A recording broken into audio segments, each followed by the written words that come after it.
I have to tell you that this was not my original idea to do this. It was the idea of Renee Sautil. She came to me months and months ago and said, this year, 2019, is going to be the 25th anniversary. Can we do something? She told me about a group that she has called I Remember Nicole. And I think in order to put this into some perspective, and let's not forget the lives that were lost, I would like Renee to come up and talk about I Remember Nicole. Introduce your guest, okay? Yeah. I'm bringing Mary Jo up. She's my partner in everything, and we're actually not a group. It's just the two of us. But we love groups, people. Yeah, we'd love it to be a group, and we'd love this to become a mission. But I worked the trial of the century. I was with KTLA. I don't know if you did that at the time, and I just kept seeing Nicole's name. By the way, we should point out your picture. That's it. Oh yeah, it was my black hair. But yeah, and so Nicole was a young woman. I just kept seeing her and realizing her name was getting lost and all the chaos of it, and I was getting all into the chaos of it too. And one time I was inside, and because we were mostly outside, and the elevator's door opened, and I saw the families, and specifically I remember Denise Brown, and it just stayed with me, the heartbreaking look on her face. And so Mary Jo and I, we create art for activism, and that's how we try and give back and make a difference. And we had this idea of doing a song. We also do documentaries, and a couple of years ago we just thought this should really, it's time to do it. We actually met with Denise once, and she had said, we just talked a little bit, and we said, what would you like if you could have anything, if there's any good? And she said, I want people to remember Nicole. And then I think Mary Jo said that's like you were saying, Bob, too. We tend to always, talk about the OJs and all this, but the victims have lost their voice. Yeah. So we're, in creating this, we thought this could be, we call it a global anthem, reclaiming, reclaiming power over domestic violence. So like while raising awareness, we're raising the roof. So sometimes if you can't find the words, maybe through song, you can articulate the thoughts and the situation you're in. So especially when there's so much community and awareness, because silence is dangerous, and it is a taboo, difficult subject, but break that silence and it comes out into the light, and then that's where we're at through song and images. And so we co-wrote it with other people and produced it, and so it's 4 minutes. I hope you like it. Yeah, meeting the family too. We met Denise, and then Tanya's in it. This is Nicole's younger sister.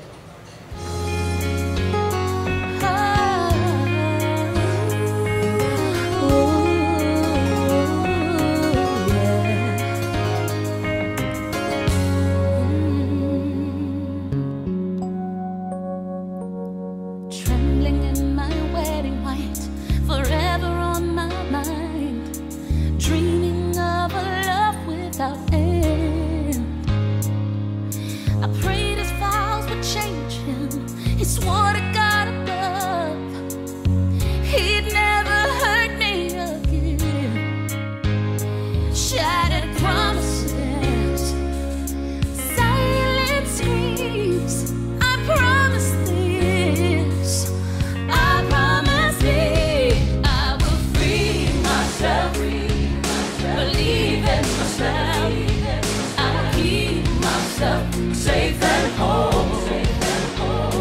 I will love myself. Reach out for help. This is what I know. I remember Nicole. I remember Nicole.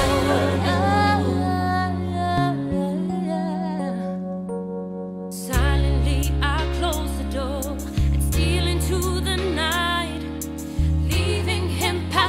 On the floor, I pray for strength to guide me. I know I'm not alone. There's just too much to live for. Shattered promises.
thanks for watching that. We the project does have nonprofit status. This is our project of passion. So we're selling these nifty shirts.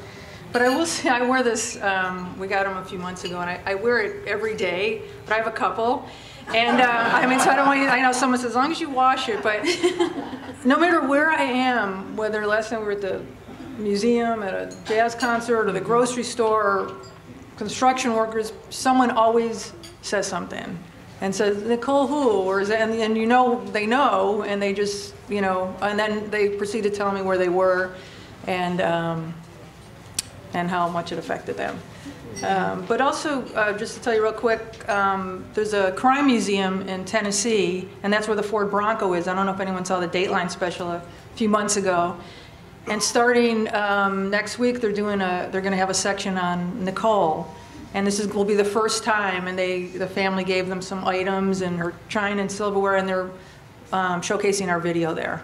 And so Inside Edition is going to follow, Tanya Brown and do this whole thing on it, and so we're excited about that. So thank you. I think that's it. Yeah. Anybody got any questions for Renee?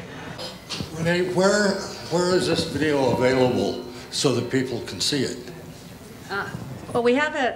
It's on Vimeo, YouTube. Yeah, it's on YouTube right now. If you just Google "I Remember Nicole," it will come up. We launched it on October 1st, which was the first day of Domestic Violence Month, and so our call to action, we're calling it a music video call to action, and our call to action is for people to share it, and so victims will get the message that they need at that moment. And the city of West Hollywood uses it quite a bit for different events and to raise awareness, and it's actually one of the sponsors. And we're looking with the anniversary coming up once again, like to raise the voices of the victims. So we're looking for coverage like this would also be included too. Yeah, Nicole. Here. Probably got it's a my nice press soundtrack, release. No, I'm kidding. Yeah. Thank you. Yeah, both. thank you. Okay. Thank you very much.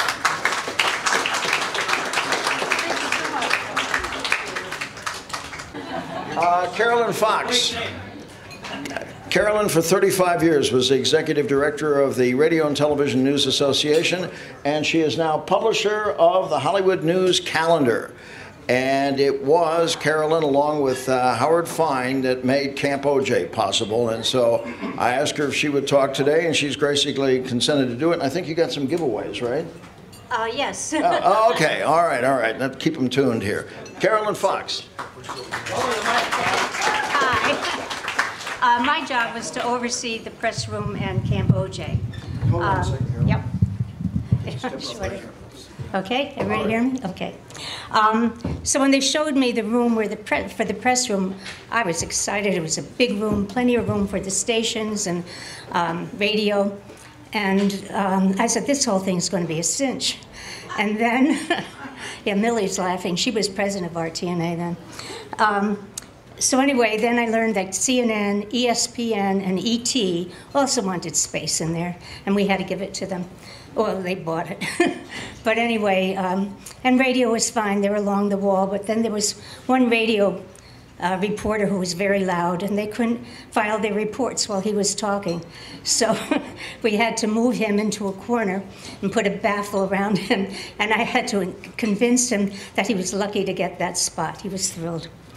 As he said, Howard Fine and Scott Schulman taught me a lot about broadcast technology, fortunately, because word went around that we were microwaving the feed to the hub. So I started getting calls like crazy from nearby offices. They were sure we were killing them, sending out radioactive rays. Anyway, the other thing, this display somewhere here, all these press passes, were because they kept getting counterfeited on me. I didn't even get them all passed out before they were being copied.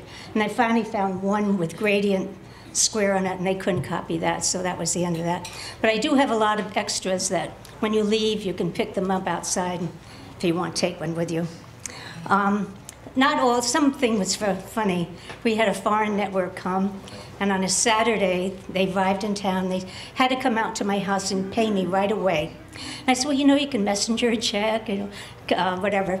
No, they had to come. Well, they came out and they gave me $5,000 in $100 bills.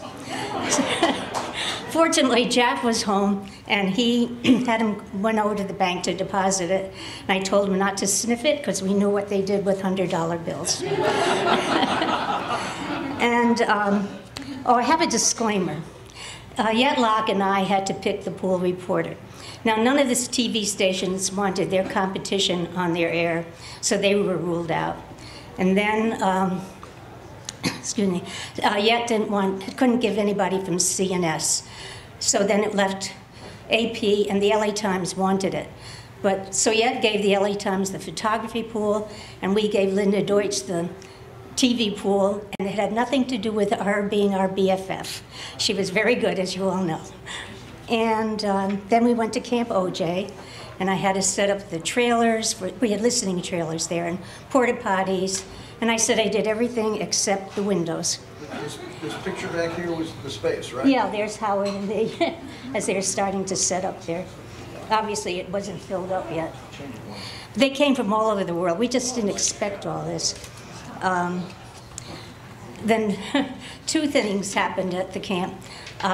One, Fox put up a space for their anchor on top of their truck. So then NBC and ABC went and did it higher each time. So by the time it came to CBS, it really was up there. And I swore it swayed in the breeze. Anyway, Dan Rather came out, took a look at it. He said, "This is earthquake country. I'm not going up there." So they had to rent an office building with a window facing the courthouse, and that's what he used. And the other thing, one morning, they had no feed. It turns out we were very lucky. There was a tunnel going from the courthouse over to the Hall of Justice, Camp OJ. And so they put the wires in through there. Well, one night, somebody came and stole all those copper wires. There were wires that were worth a lot of money. So we had to hire 2 guards, 24/7, on each side of the street to protect them. And that was the end of it. Okay, and then I'll let you go. Show us, point out some passes here. Well, we had the jury pool, but all these things that look so similar. This is the one that they couldn't copy. And then there's Hall of Justice. This is so naive. I didn't even laminate this one, but I have them out there if you want to take them, and some other colorful ones. And then there's civil trial down at the bottom over in Santa Monica. But the printers did well. Okay. That's it. Thank you.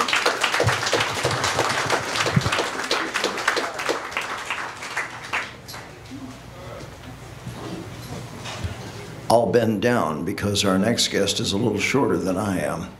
And it's an extreme pleasure. Thank you, Gary. How many people do we have all together? We have about close to 80. 80. Hey, congratulations. Our next presenter is going to be Lorraine Hillman.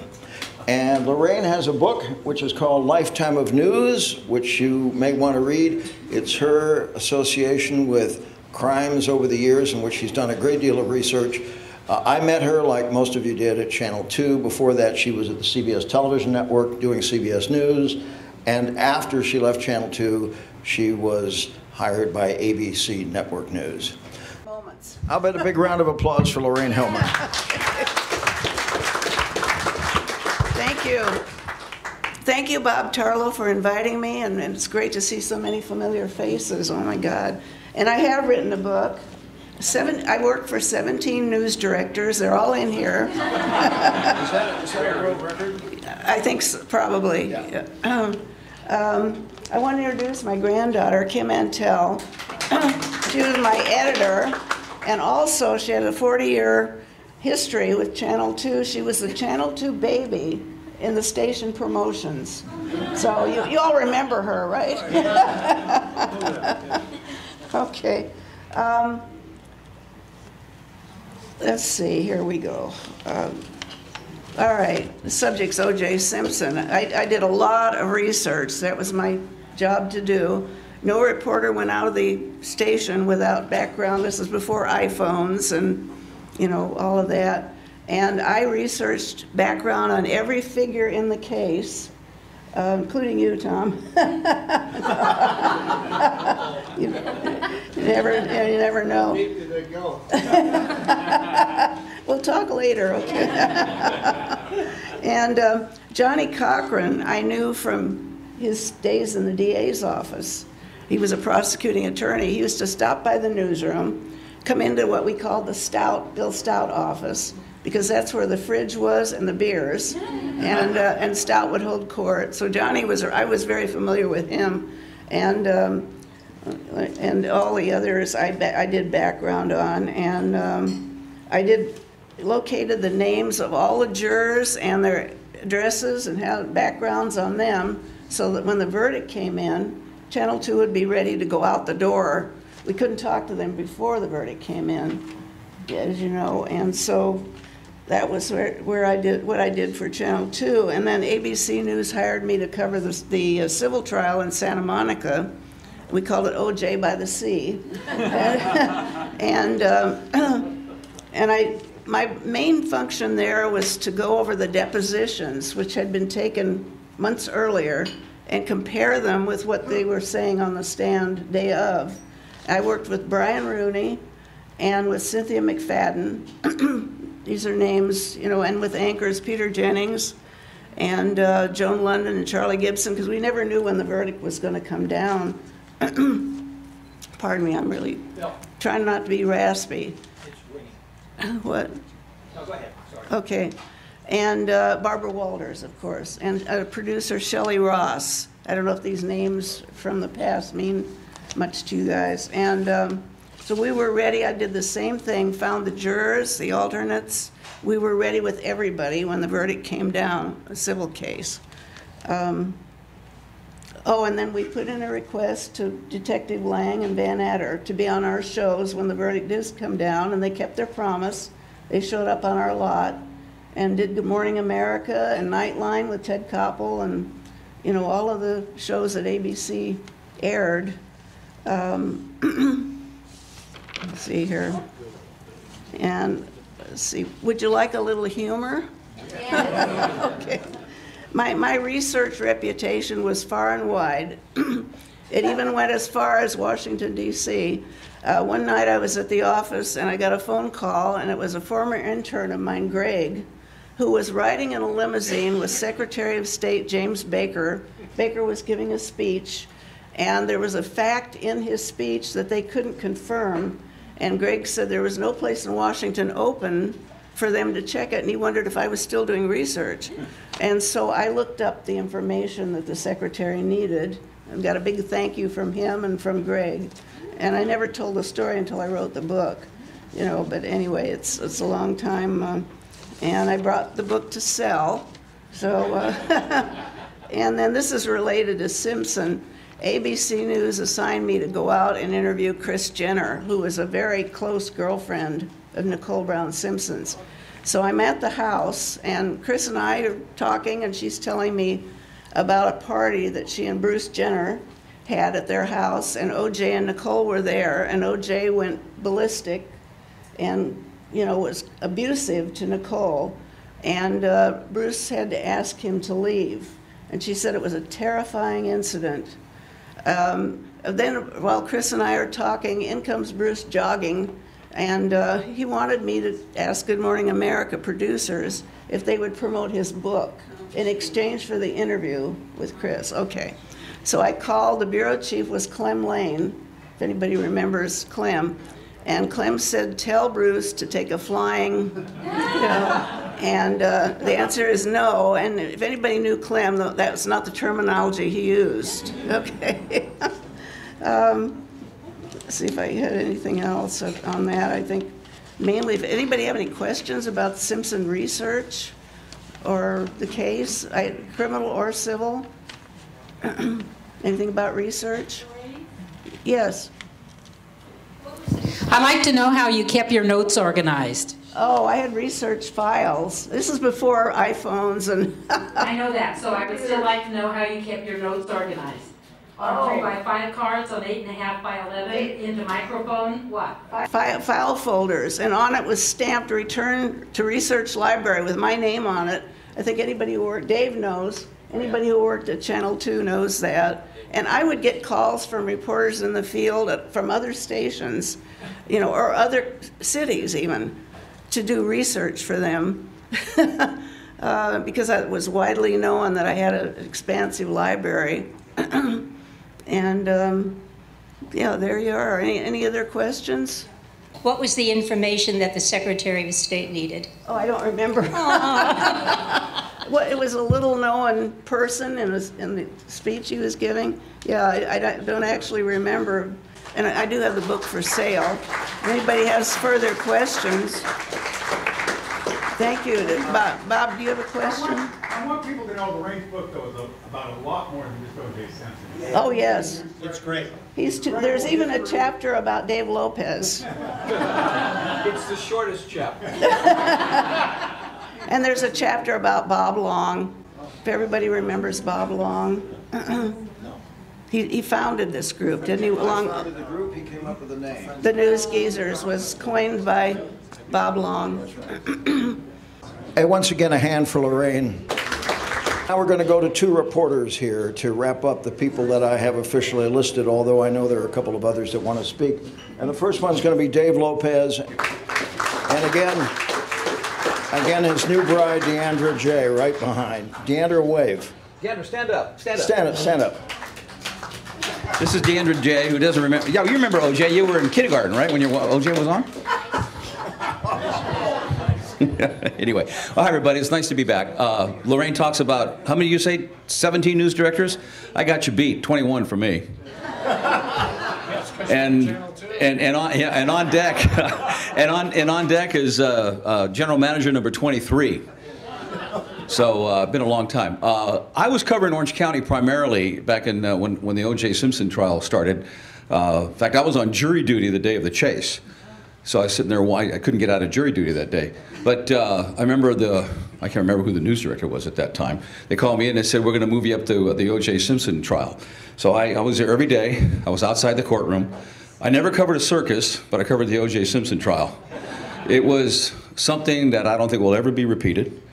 My big question, and I'll ask this out to Tom, do you think if they had a different judge, would it have been a different story?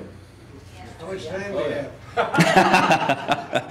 He's not a bad man. He's a good man, but cameras in the courtroom, why? That's my first question. Why would he even do that? Because it affects testimony, it affects the attorneys, it affects everything, it affects evidence, and when that happens, it becomes a show. And everybody wants to be an actor in the big show. That was the problem with that, and another judge, I don't think you'd have that. Yeah, but he was talking about the fact that there was TV in the courtroom and live TV. Live TV, that and live radio covers the whole thing. I mean, the atmosphere was just, it was like covering the Academy Awards or red carpet every morning. You know, there's so many things that people wonder the popularity of O.J. Simpson. I was very, very lucky to be a young reporter back in 1967 when someone called my boss and said, hey, there's a young kid, he's coming in from San Francisco City College, he's going to set the world on fire, and we got a chance to go interview him. I'm going to do a piece on him for Sport Magazine. And he goes by initials, OJ. And we kept hearing how sensational this running back was. Again, this is 1967. And I remember tagging along with my boss, Cliff Gawicki, God rest his soul, and we went to some small apartment right near Adams, right near the USC campus. And here was O.J. Simpson, his wife, and they had a little baby girl, Arnell. And he was as nice as can be, as pleasant as can be. He went on to be, as you know, probably the greatest running back that USC ever produced. I think you can make some arguments next to Jim Brown, in my opinion. He's probably the greatest running back that the NFL ever saw. USC, he should have won the Heisman Trophy 2 years in a row, but Gary Beeman of UCLA beat him that year. The following year, O.J. won it in a walk-away. McKay used to make remarks. I mean, he would carry the ball 50, 50, 55, 56 times in a game. And one time I was, after a USC game, he carried the ball 55 times, and someone asked him, how come he carried the ball so many times? And McKay's answer was, what, does he belong to a union? The ball's not heavy. And then, of course, the great run in the 1968 USC-UCLA game, that famous game when both USC and UCLA were undefeated. They played at the Coliseum. Zenon Andrusisian missed an extra point after the first UCLA score. UCLA had the lead, 20-14. 57 gap was the run. It's probably one of the most famous runs in USC history. O.J. Simpson took the pitch out from Steve Soggy, went around. You can tell I'm not much of a football fan, and went all the way for a touchdown. USC won that game 21-20, and went on to become national champions. And then O.J. got drafted by Buffalo, probably the worst team in the league. He turned them around. First man to ever gain 2,000 yards, and he was just charismatic as can be. Friendly as can be, charismatic as can be. He went on to become probably one of the greatest running backs in the history of the NFL. Made his commercials, these famous commercials through the airport, run OJ, the little old lady with Avis. It was Hertz? Hertz, right? Yeah. And then the movies, the whole bit. He was that kind of a character. And that carried on. That carried on. And I think, and I knew about all of the stories of the beating with Nicole and what have you. In fact, a couple of times we had been given information. He lived out in Laguna Beach, and the police protected him. They just protected him. But that was the atmosphere when that happened. We had a news director at the time. God, should I give his name? I was going to say Lorraine. I'll just give his initials. It's Bob Jordan, and. The murder took place, and we had a cameraman, Carl Stein. In fact, some of those pictures come from what he did. He was right there. And for some reason, I never could quite understand, our news director got him out of there. And I remember there was a meeting. I wasn't at the meeting, but I heard that he said something to the effect, O.J. Simpson, he's a washed-up football player. Nobody's going to give a damn about this murder. Right? Bob who? Huh? Yeah, has been, and nobody's going to care. Move on with the story. Let's go on to the other things. And then, of course, it became, something sensational. Wow, I know I'll never see it again in my lifetime. There's a lot of memories that I remember. I was assigned to the outside of the courtroom every day. I was in there every single day. Get there by 7 o'clock, and you'd be lucky if I ever got home by 9 o'clock. It was just an unbelievable time. And there was one story, because I only got into the courtroom one time. I wasn't in the pool to get in there, but this one time I did get in. But the story that I remember most, I think, I don't know if I have it right because I got it secondhand. Maybe Tom can verify it for me. But Furman was going to testify. It was going to be cross-examination. And I don't remember the woman's name. McKinney, the writer that had said all the things that he had said, all the slurs and all the N-words and what have you about the book. And Marcia Clark was furious, the story I almost told, just furious at him. And she was throwing potato chips at him, you don't damn this, that, da. You're going to testify. And then she said to him, does your wife know that you had an affair with her, McKinney? And Furman goes, what? Yeah. We know he had an affair with her, and Johnny knows you had an affair with her. Does your wife know? And Furman says, nobody knows. Well, Johnny knows. You don't want your wife to find out on national television that you had an affair with this woman. I think you better tell her, otherwise there's going to be big trouble. So he goes home that night, obviously tells his wife. Next day he goes on the stand, Johnny Cochran talks to him, cross-examine him, question. Never asked him if he had an affair with McKinney. That is my favorite O.J. story from the trial.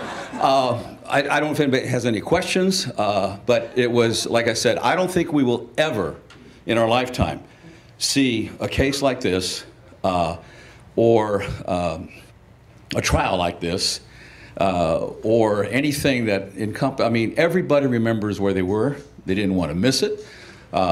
It was a ball. I had a great time covering the story. I mean, it was just, you never knew what was going to happen. I never covered a story where I did a feature story about a dog. O.J. had the dog, and they said, supposedly the only witness to the crime because the dog was there, and then the footprints of the dog and what have you. And I remember had to do a story about the kind of dog it was, what he knew, what he didn't know, that kind of stuff. Okay. And then, remember Mr. Johnny, the caregiver, and then the night that Marcia Clark said, I have to go, I don't have a babysitter. And the true story was that she had a date, she didn't want to break it. So all those things, I mean, it's incredible. I had a ball. I didn't believe I got paid to do this. Anyway, thank you very much. I appreciate the time. And finally, among the scheduled speakers is a fellow who asked me a little while ago, hey, you going to get me out of here by about 2 or no later than 2:30 because I got to anchor the news on KTTV tonight. And it is Phil Schuman, who is a delightful former colleague and current good friend. Phil, come on up.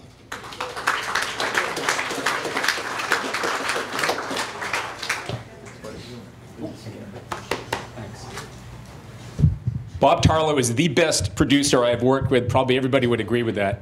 You go on assignment with Bob, you'd get an email reminder, you'd get a text reminder, you'd probably get a phone call, and then you'd get a printout with research and a Google map with highlights, and say, Bob, I'm just going to downtown Los Angeles. You know, I know where it is. But no, we love working with Bob. I wish he was still there. So I worked for Channel 4 back in those days, and you know, we had the tower, which was a major accomplishment just to climb up that thing. We talked about that earlier, and we had a live half-hour show every night at 7:30, which was quite an accomplishment. I think Jim Avila was the anchor of that show, Fernell Chapman. I mean, some unbelievable names from the past. As Dave mentioned, there was nothing and there will be nothing like the O.J. Simpson trial. It was a once-in-a-lifetime experience. Dominic Dunn, you remember Dominic Dunn on the 9th floor? The 9th floor was a security floor, and the Goldman family and the Brown family and the Simpson family all had different factions, and they were to be in different areas of the hallway, and Dominic was the only one who really could go between the different groups. He had a green gold leather embossed journal that he would keep notes in. The rest of us are like Lopez on the back of a napkin usually, if he wrote down anything. And then remember his monthly column in Vanity Fair was like must read. Some of the strongest memories I have were Fred Goldman. Fred Goldman was a conscience of that trial. Reminded everybody that there were two people that were brutally murdered. It was always Nicole Brown Simpson and Friend. Well, Fred made sure that didn't happen, and as well as his wife and Kim. Dave talked about Johnny Cochran. This was the Johnny Cochran show from the beginning. He held court. He ran the courtroom. Judge Ito was just enthralled by the celebrity of it all, had no control over what was going on. I remember, this was like a little footnote from the trial. Dave mentioned the morning arrivals. And you all know the criminal courts building with the steps that go down from the street. Johnny had one of his aides drive the chauffeur, the Rolls Royce, and would pull up, and he would get out in purple, a beautiful purple suit that only he could pull off. And during the middle of the trial, it came out, remember that he had a whole second life. He had a mistress and a son, who I think went on Dr. Phil or one of the afternoon. Most people would be devastated by that news, right? Johnny, what about the son you had you never told you? Not a problem. Not a problem. You know, walk right in. Nothing fazed that guy. And, you know, Tom Lang, Phil Van Adder, they did everything by the book. I mean, if I was a victim of a homicide, I'd be thrilled if they investigated it. But as I mentioned, Judge Ito was just overwhelmed.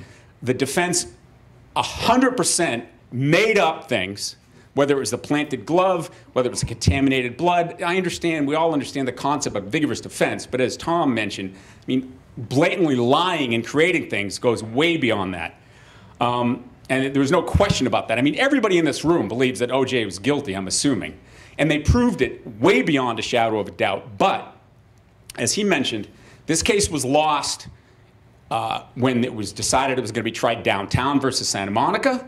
It was lost in jury selection when the defense had someone named Joellen Demetrius. Remember that name? The prosecution had no one. And the fact that O.J. Simpson was beloved. Beloved. The most famous person in America ever put on trial for murder. There was no way they were going to convict this guy. And the fact that most people did not appreciate Marcia Clark's style. She was a, you know, pick your own favorite adjective. She was not, she was passionate, and, you know, we liked her because she was, you know, going for it, but the jury certainly didn't like her. Darden was just an angry guy that, you know, sabotaged the case with the glove that he should have never done. And then when the defense raised this whole concept of the police conspiracy, and then Furman came out lying, using the N-word, the jury said, oh, they're right. Look at these racist LAPD cops. And Furman gave the jurors a legitimate, reasonable doubt. And they bought in to Cochran's whole anti-LAPD conspiracy. And as Tom said, this case was lost from the very beginning. And I'll just leave you with the strongest memory I have was I was in the courtroom every day for the criminal trial and later the civil trial. But this has always stayed with me, is I was literally in the row right behind Kim Goldman. And when they announced that not guilty verdict, she let out this like cry and wail that was so sad. To this day, I can still hear it. And for all of us that cover the news all the time, we get callous and kind of forget what we're actually at a lot of times when we're at these terrible scenes. And it's always a good reminder that these kinds of cases involve human lives and ruin lives and families that I'm sure today are struggling with this. So thanks for an opportunity to reminisce a bit. Again, it was quite an experience. And if it wasn't for such a tragic loss of life, it would have actually been, is fun the wrong word? Would have actually been, and I also want to talk to you afterwards also because I want to do an oral interview with you separately if we can. All right. Thank you very much.